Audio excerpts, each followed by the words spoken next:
Renungan Pagi, Agama yang Bersinar oleh Ellen G. White, 4 November 2023, mari kita berdoa. Bapa kami yang di sorga, Allah pencipta langit dan bumi, laut dan segala isinya, Allah yang maha besar, maha kuasa, sumber segalanya, yang kami sembah selalu melalui anak-Mu yang tunggal, Yesus Kristus. Terpujilah Yesus, anak Allah yang maha tinggi, yang adalah penebus, penolong, penghibur, pengantara kami. Pada pagi hari ini kami bersyukur boleh bangun dan berbakti, dan sebagaimana membaca dan mendengarkan nasihat firman-Mu, kiranya ini menjadi pembaharuan bagi kami semua. Kami menjadi seperti Paulus dan Barnabas, membawa kabar kesukaan kemanapun kami pergi. Beserta kami sepanjang perbaktian ini kehendak-Mu yang jadi. Ampun kami akan dosa dan salah, karena kami berdoa hanya dalam nama anak Allah yang tunggal, Yesus Kristus, yang adalah Tuhan dan Juru Selamat kami. Amin. Renungan hari ini akan dibacakan oleh Saudara Steve Mandang. Kepada Saudara Steve, kami persilahkan. Selamat pagi, selamat sahabat.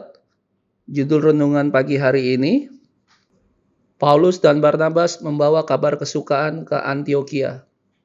Ayat tema diambil dari Kisah Para Rasul 13, ayat yang ke-32 dan 33. Demikianlah firman Tuhan. Dan kami sekarang memberitakan kabar kesukaan kepada kamu, yaitu bahwa janji yang diberikan kepada nenek moyang kita telah digenapi Allah kepada kita, keturunan mereka, dengan membangkitkan Yesus. Seperti yang ada tertulis dalam Mazmur kedua, Anakku engkau, aku telah memperanakan engkau pada hari ini. Setiap murid sejati dilahirkan ke dalam kerajaan Allah sebagai misionaris. Barang siapa meminum air hidup, ia menjadi sumber kehidupan. Penerima menjadi pemberi.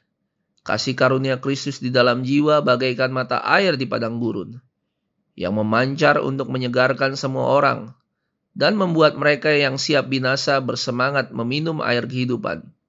Diambil dari The Desire of Ages, halaman 195.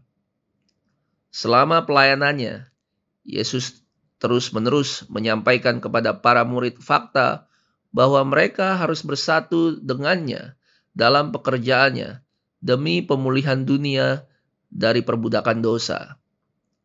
Ketika dia mengutus 12 murid dan kemudian 70 murid untuk mewartakan kerajaan Allah, dia sedang mengajari mereka tugas mereka untuk menyampaikan kepada orang lain apa yang telah dia beritahukan kepada mereka. Dalam semua pekerjaannya, dia melatih mereka untuk melakukan pekerjaan individu, untuk diperluas seiring dengan bertambahnya jumlah mereka, dan pada akhirnya untuk menjangkau seluruh penjuru bumi. Pelajaran terakhir yang dia berikan kepada para pengikutnya adalah bahwa mereka mempercayai kabar gembira keselamatan kepada dunia. Diambil dari The Acts of the Apostle halaman 32. Demikianlah bacaan renungan pagi hari ini. Tuhan Yesus memberkati. Terima kasih atas penata layanan Saudara Steve. Tuhan Yesus memberkati. Selamat pagi saudaraku dalam Tuhan. Selamat Sabat. Kabar kesukaan yang Paulus dan Barnabas bawa ke Antiokhia adalah kabar kesukaan tentang Yesus Kristus, yaitu khususnya tentang kebangkitannya. Kenapa tentang kebangkitannya? Karena Yesuslah pengampunan dosa diberitakan, dan di dalam Yesuslah pembebasan dari segala dosa dapat diperoleh. Dan perhatikan yang Roh Nubuat katakan berikut ini dalam Signs of the Times tanggal 1 Desember tahun 1898 paragraf 5 berbunyi, "Namun waktunya kini telah tiba. Roh telah menantikan untuk penyaliban, kebangkitan, dan kenaikan Kristus. Selama 10 hari, para murid menyampaikan permohonan mereka memohon pencurahan roh, dan Kristus di sorga menambahkan pengantaraannya." Mengapa disebut roh itu menunggu Yesus kembali ke sorga?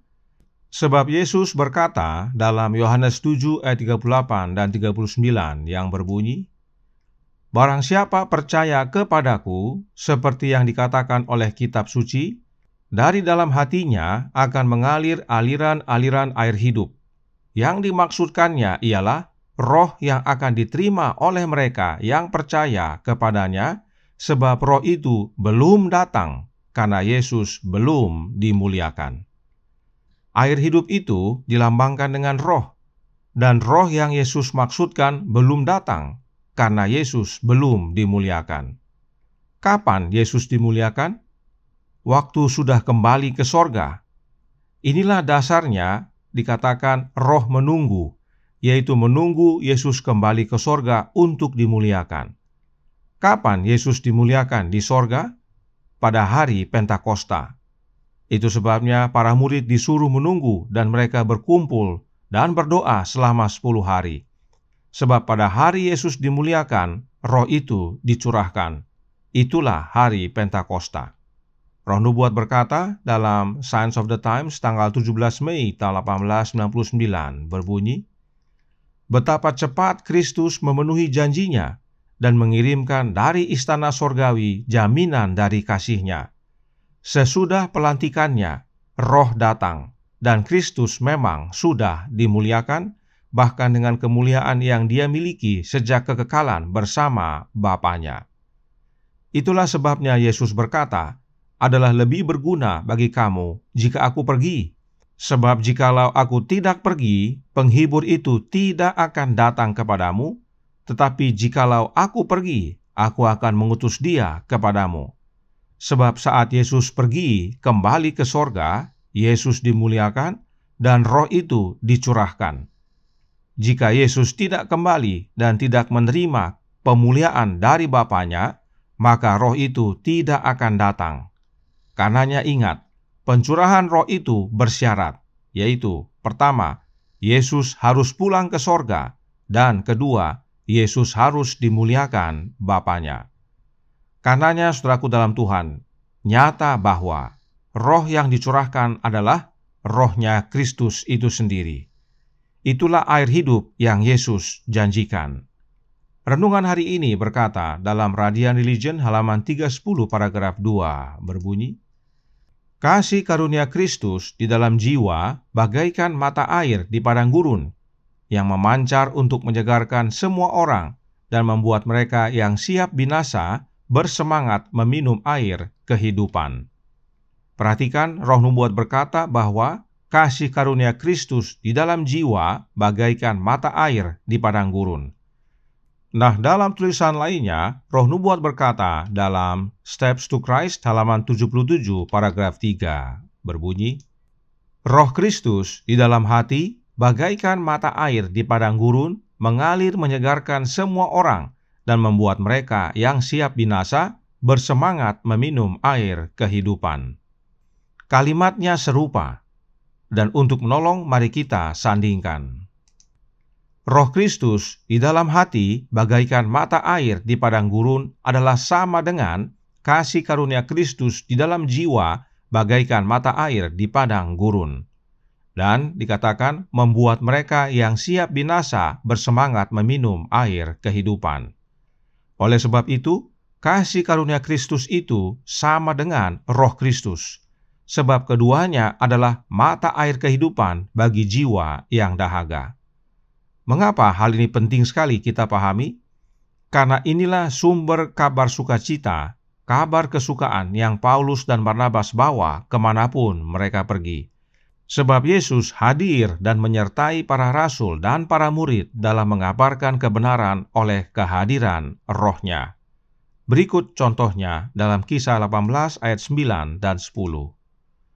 Pada suatu malam berfirmanlah Tuhan kepada Paulus di dalam suatu penglihatan, "Jangan takut, teruslah memberitakan firman dan jangan diam, sebab aku menyertai engkau dan tidak ada seorang pun yang akan menjamah dan menganiaya engkau, sebab banyak umatku di kota ini."